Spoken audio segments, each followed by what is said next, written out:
Uma decisão do Supremo Tribunal Federal obrigou os distribuidores a informarem no rótulo se o produto que vendem tem algum ingrediente transgênico, independente da qualidade. Vale lembrar que alguns alimentos geneticamente modificados podem causar alergias e até câncer. Os alimentos transgênicos estão cada vez mais presentes nas refeições dos brasileiros. No mundo, perdemos apenas para os Estados Unidos no consumo desses alimentos. E aqui no Brasil, a maior parte da soja e do milho são produzidos a partir de substâncias geneticamente modificadas. O que caracteriza o alimento transgênico é o quê? Essa produção é uma tecnologia que se tem de conseguir modificar o gene, né, que é ali o material genético que a gente tem de cada organismo. Uma determinação do Supremo Tribunal Federal obrigou os distribuidores a fixarem nos rótulos o uso de ingredientes transgênicos, independentemente da quantidade. Desde 2001, tramita uma ação civil pública para exigir esse tipo de informação. A ação foi impetrada pelo IDEC, Instituto Brasileiro de Defesa do Consumidor.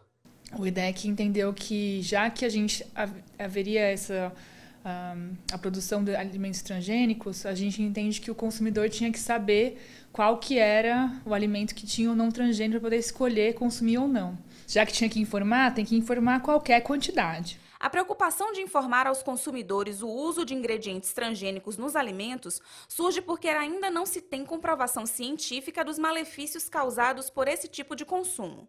Não se tem estudos suficientes ainda, né, com grandes populações para se comprovar a real segurança desse tipo de produto. Como não se tem ainda se tem muitas dúvidas sobre a real segurança de se consumir os alimentos transgênicos, né, então você tem, claro, gente dizendo, não, pode consumir, é muito seguro, mas você tem ainda vários grupos, né, bastante fortes e vários estudos sendo conduzidos com relação a essa segurança. Então, o consumidor tem o direito de poder escolher, né, se ele vai consumir o alimento transgênico ou não. Em decisão proferida pelo ministro do STF, Edson Fachin, o direito dos consumidores brasileiros à informação sobre transgênicos prevaleceu. Foi mantida a decisão obtida pelo IDEC de garantir a indicação no rótulo de alimentos que utilizam ingredientes geneticamente modificados. Bom, na verdade, a gente entende que o uso de sementes transgênicas ele é prejudicial para o meio ambiente e a gente tem vários riscos associados à saúde no consumo de transgênicos. Então, a gente não gostaria que o Brasil estivesse produzindo transgênicos, isso, né, começando por aí.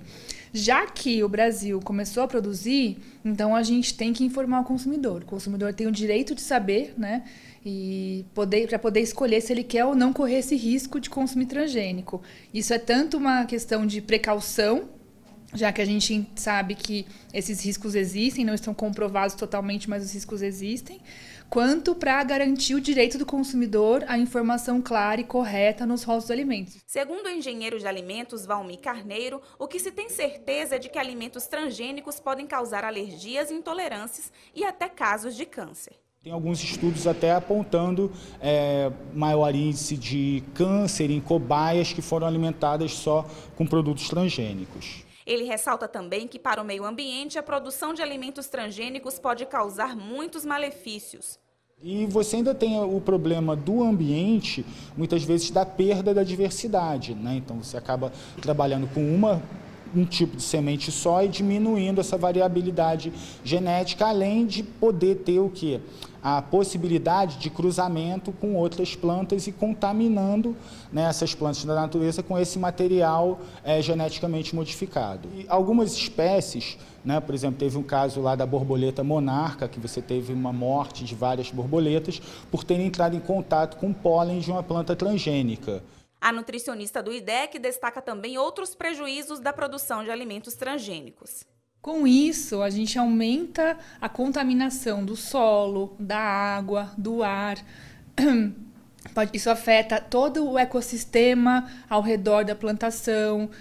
Então, as plantas nativas são destruídas, os animais também são afetados. Olha que boa notícia. A leitura da Bíblia é incluída em programa que diminui o tempo de prisão dos detentos. O projeto tem como objetivo a revisão da pena a cada 12 horas de leitura e atividade avaliada.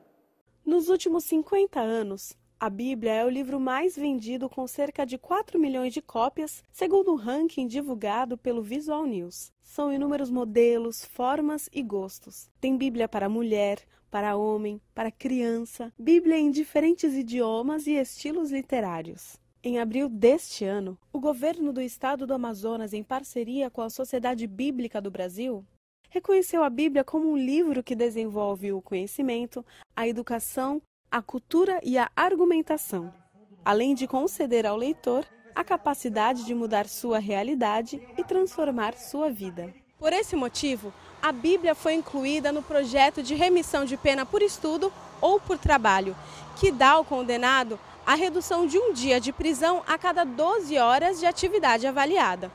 Esse projeto existe no Brasil desde junho de 2011 e foi desenvolvido pela Secretaria do Estado de Administração Penitenciária e pela Escola de Administração Penitenciária.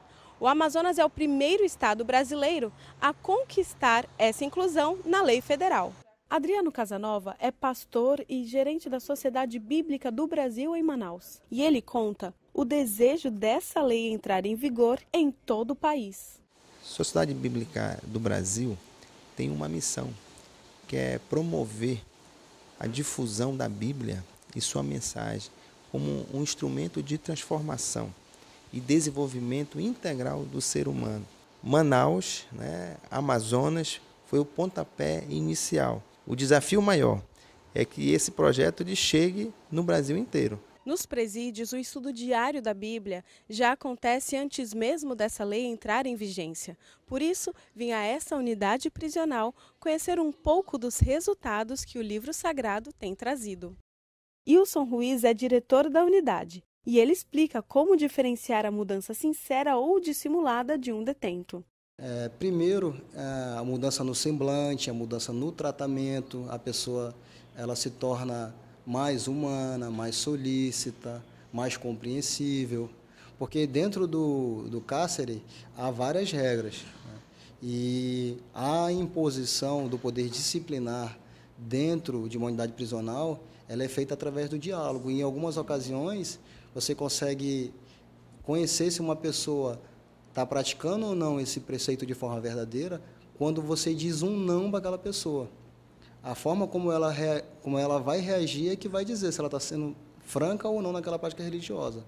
Se ela reagir de forma a entender que aquele não, ele faz parte de uma reação positiva do Estado dentro dos preceitos legais, é porque realmente ela está entendendo aquilo que ela vem estudando através, nesse caso, do exercício dinâmico da leitura da Bíblia.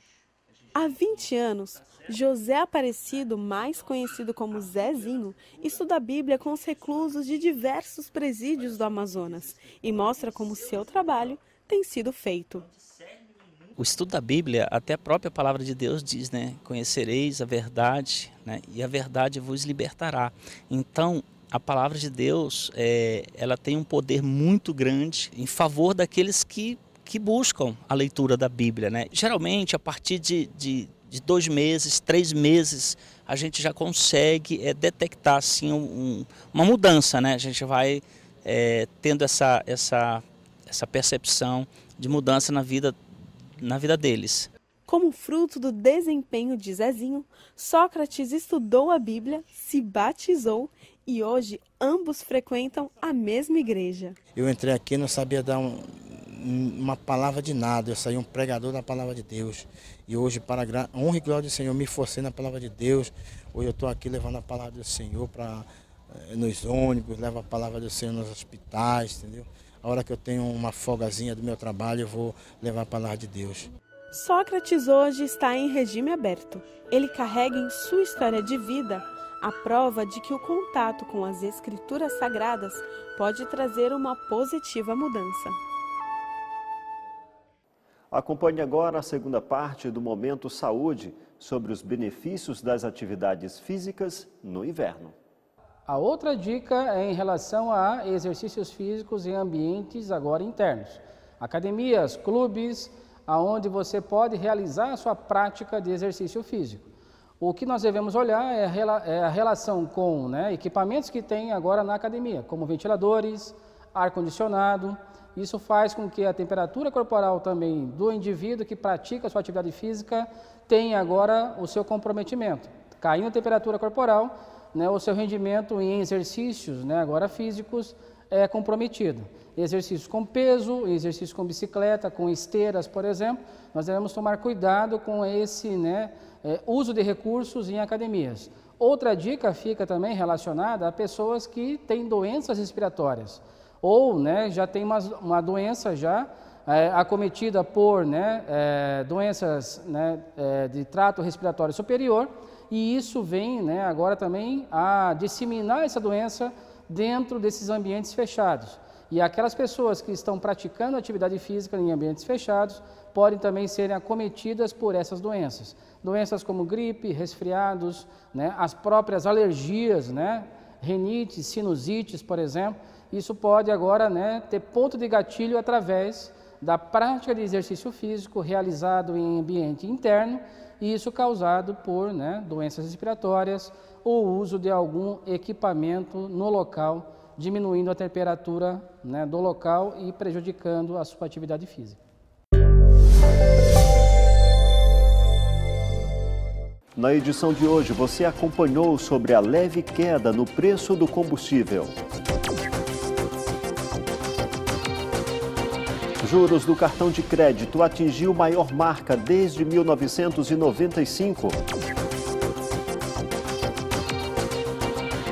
Novo acordo ortográfico entrou em vigor depois de 6 anos de transição. Leitura da Bíblia é incluída em programa que diminui o tempo de prisão dos detentos. Estes são alguns dos destaques mais importantes desta edição. Você pode rever tudo em nosso portal, repórtersetorial.com. Acesse, compartilhe. Visite também nossa página no Facebook, Instagram e nosso canal no YouTube. Temos um encontro marcado de segunda a sexta ao meio-dia e aos sábados e domingos às 11 da noite. E lembre-se, a boa notícia é, quando Jesus voltar, todo olho verá.